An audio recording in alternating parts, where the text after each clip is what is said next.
What's up, y'all? From the rooftop. Beautiful Tallahassee day. Unfortunately, working on a York. I'll show you guys what a York looks like. That's a piece of crap right there. Biggest piece of crap I've ever worked on. I'll show you why. So the original call was had a refrigerant leak. So I found it leaking.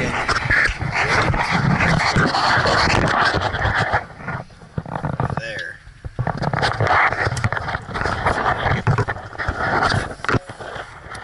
Right there. So I fixed that leak. But that was after it was leaking right here. You can see this is a new piece right there. So another technician did that. So I came out here, fixed this leak, we're good to go. Pulled it down, came out here the next day because obviously this is a gas pack. It's a York gas pack. There's your model number there. And I was gonna replace the contactor. I don't know what I did with the old one. Anyways, I replaced the contactor because it was all pitted, and then I added this ICM control to vary the fan speed. You can see I got the fan now. So it was, I was just out here yesterday, put 4 pounds 8 ounces of refrigerant in it per the nameplate, fired up today, getting ready to start it up, and lo and behold, it just pumps down and shuts off on low pressure. So I'm like, man, what the heck's going on? Is that freaking valve, TXV valve bad? So you can see the sensing bulb right there. Alright. Check this out. Here's the crappy micro channel coil. Well, the sensing bulb's right there. The TXV goes inside here. It's actually behind that. You can lift that little plate up. But how are you going to get to it? There's 1 screw, 2 screws, 3, 4, and there's a 5th one up in here. You can't get a screwdriver in there. So to get to the evaporator coil or the TXV, you got to pop the whole freaking top. You possibly can take this little panel off right here, but then you got to take this off. So there's 1 screw up here, pop the top, 1 panel, 2 panel to even get to the evaporator coil. Because the evaporator coil is actually screwed in right here. And then the drain comes out, through, and then down and out. Can't access it through here. It's a filter rack. And then up here is the heat exchanger. So getting to why I hate York. Because this unit was put in May. That's May of 2014. And today is the 12th of December, I think. So I hear it hissing. I don't know if you guys can hear. It's hissing somewhere in that coil. So I have pressurized the nitrogen. Now I'm going to get out my leak detector and see if I can find the leak.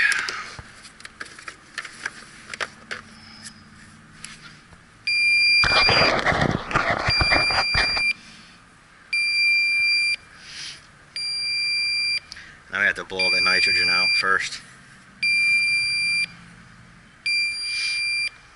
But I hate this unit right here. I hate it with a passion.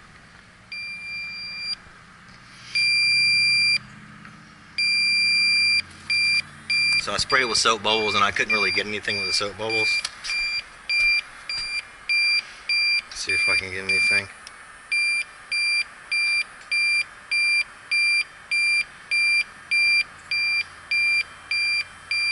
And I may have to put refrigerant in it and then gas it back up with nitrogen.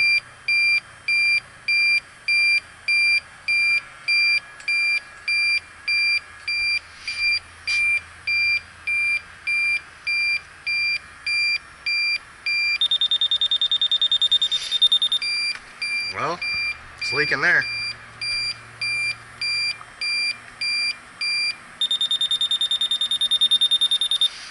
That was a pretty cool little thing. It'll beat, let's air it out, we'll go back to it. But it'll give you a number display of kind of the leak rate. I gotta look at the instructions to see it again, but it's kind of neat. So it's giving us a 1. See if we can go in here.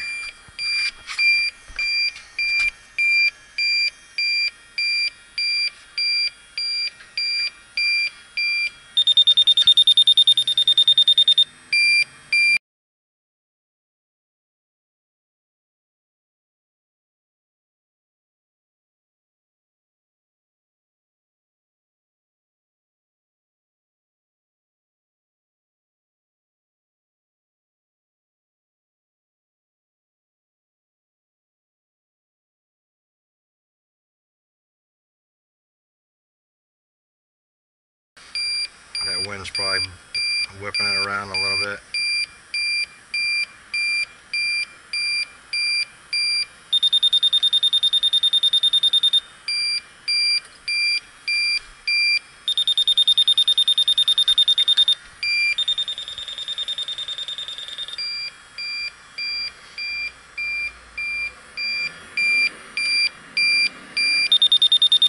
Jeez. I hate using leak detectors. I like using dye. I'm a dye guy. All you haters out there can hate. You don't get none of this crap. Taking it out.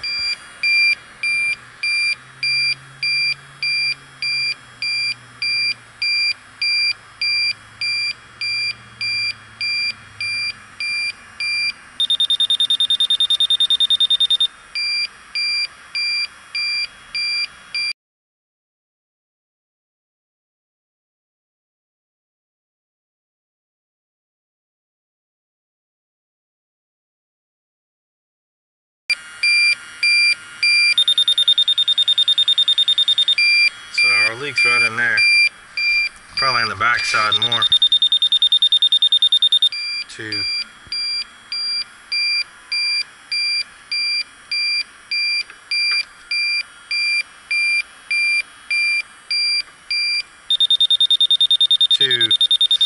Alright, screw this. You guys get the idea, right? Pretty cool leak detector.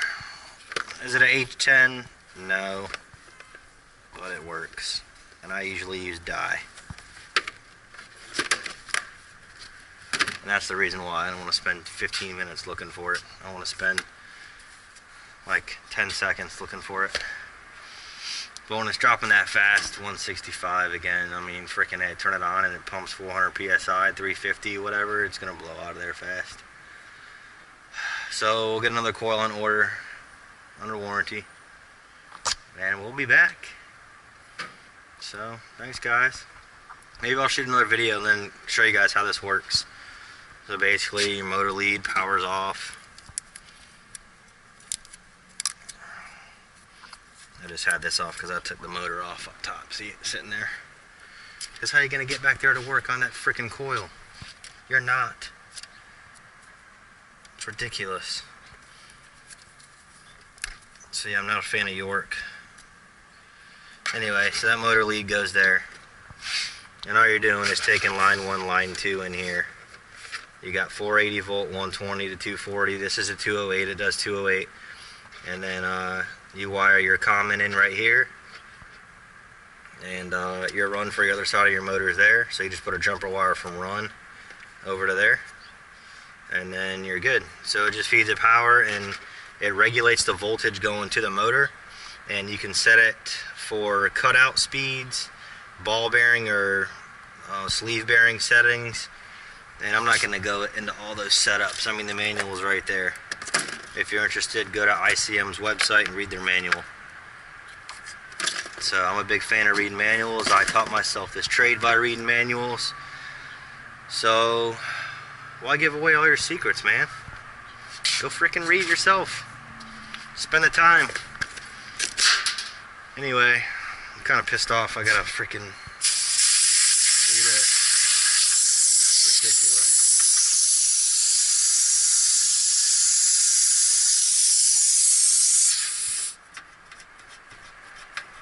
Brand new unit, man. They don't need any heat because it's a lab.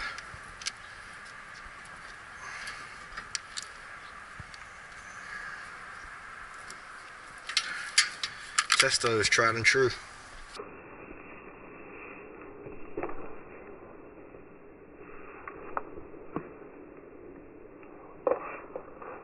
Oh, that ain't good, huh?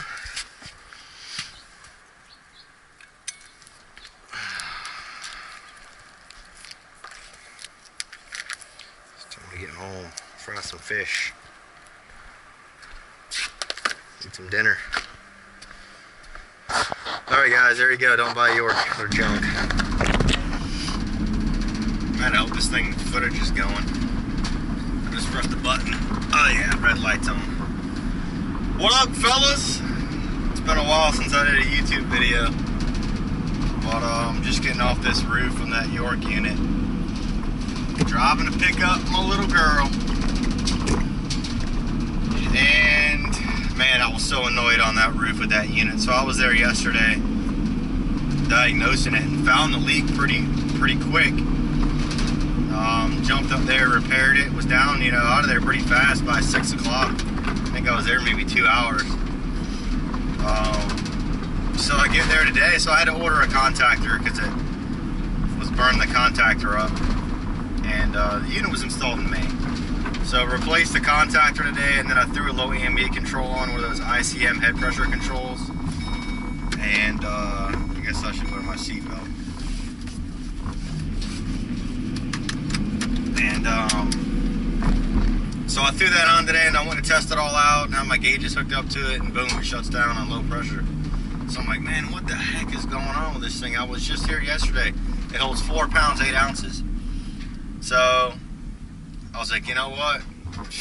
I'm just gonna gas it up, see if I can find a leak, see if it drops any. So pull the refrigerant out, and then I put like 250 psi nitrogen on it, and heard it hissing out of the coil. I'm like, you gotta be kidding me. So I get soap bubbles and spray it all down, and can't find it with the bubbles, but I can hear it hissing. So I grab my leak detector, throw my leak detector on it, and then obviously you guys see the, you know, where I did that, or you will after I edit this crap out. But anyways, I couldn't believe it. I mean, I was just there fixing a leak yesterday, the same time. It's 5 o'clock right now. So I hate York. You know, initially I thought it may have been shutting down because of the expansion valve, because I was getting like 6 degrees subcooling, you know, before it would shut down. And I'm like, dang, you know, I know that expansion valve, you know, it's only, I don't know, not even a year old. So I get looking around for the evaporator on the thing, and man, I was so upset the way they designed that unit. It is the worst design system I have ever ran across in my life. I don't know, those carrier units, those package heat pumps from maybe 10 years ago, those were a pretty bad design too. But to get to that coil is like a bear. So anyways, I gotta order a condenser coil, and me and another guy are gonna have to throw that thing on the roof. I mean, luckily it's aluminum, so it's not gonna be that heavy. I guess we can put 2 ladders up, tie some rope, and, you know, scoot it up there on 2 extension ladders, like some Egyptians. So anyways, hadn't been doing a lot of videos, guys. I've been real busy. And honestly, I haven't had anything I've come across that's really been worthy. I had one today, but that guy was all over me. He was an old car mechanic, so he liked to see everything that was going on. So I couldn't get any footage of that. That would have been cool. So the expansion valve on that one was working in the air conditioning mode. When you flipped it to heat, it would drop pressure through the internal bypass in the valve. It was a brand new Lennox unit too, installed in September. So that expansion valve went bad, so I popped that one in today. Luckily it was a bolt-on, man. I was in and out of there in like an hour. It was awesome. So that one was probably video worthy, but like I said, I couldn't get into it on that. I'll probably shoot another video on that head pressure control, like an in-depth, you know, installation instructions and all that.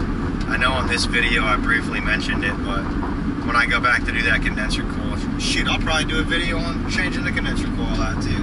I'll be on the roof, I'll get a tripod set up out there, and I'll set 2 cameras up there so we can get to multiple angles. That'll be a cool one. I don't think I've ever seen anyone replace a micro channel coil on YouTube so far. There's probably one out there, but anyways, guys, thanks for watching. It's been a while since I've been on, so Google Plus is like my hangout spot, man. So anyway, guys, hope you guys enjoyed my little rant. Hope you guys enjoyed the video from before up there on the roof finding that leak. It sucks I couldn't get it with the bubbles to see it, but once I hear it hissing like that out of there, I honestly don't want to spend a lot more time on it. I mean, they are in a lab. They're eyeglasses, so they're in there.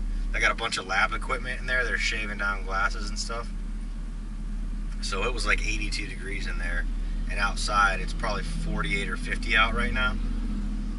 And in the infinite sales wisdom, no one thinks, oh yeah, let's put an economizer on there to get some free cooling out of it, right? No one thinks, oh, let's get a low ambient kit on it, because we got tons of sensible load in there year round. Like, they don't even need it. They probably need 10 kilowatts of heat strip in there, if that. So I doubt they even need it. Obviously they don't generate so much heat right now. So yeah, they throw a gas pack in there. I think it's a 90,000 BTU gas pack, single stage. But anyways, I don't like York.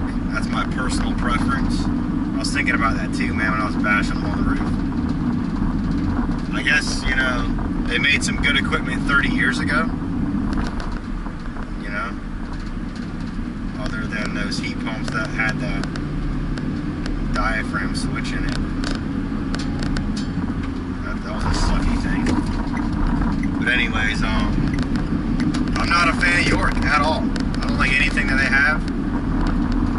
If you have to paint a logo on the outdoor unit to match your favorite team to try to make some sales because your equipment sucks, then hey, more power to you. People don't want to look at their unit. They want to keep it out of sight, out of mind. They want it to work. That's the thing. Everyone's losing sight of all these manufacturers, all these government yuppies. Yeah, let's get some more energy efficiency out of it. But they don't tell you, oh yeah, it'll last you 2 years before you have to repair. It's ridiculous. You work on a unit that's 30 years old and it's running better than the ones that have been installed a year now. Especially capacitors. Whatever happened to the PCBs, man? Put them back in. Jeez. Anyways, you guys take care. Rock on.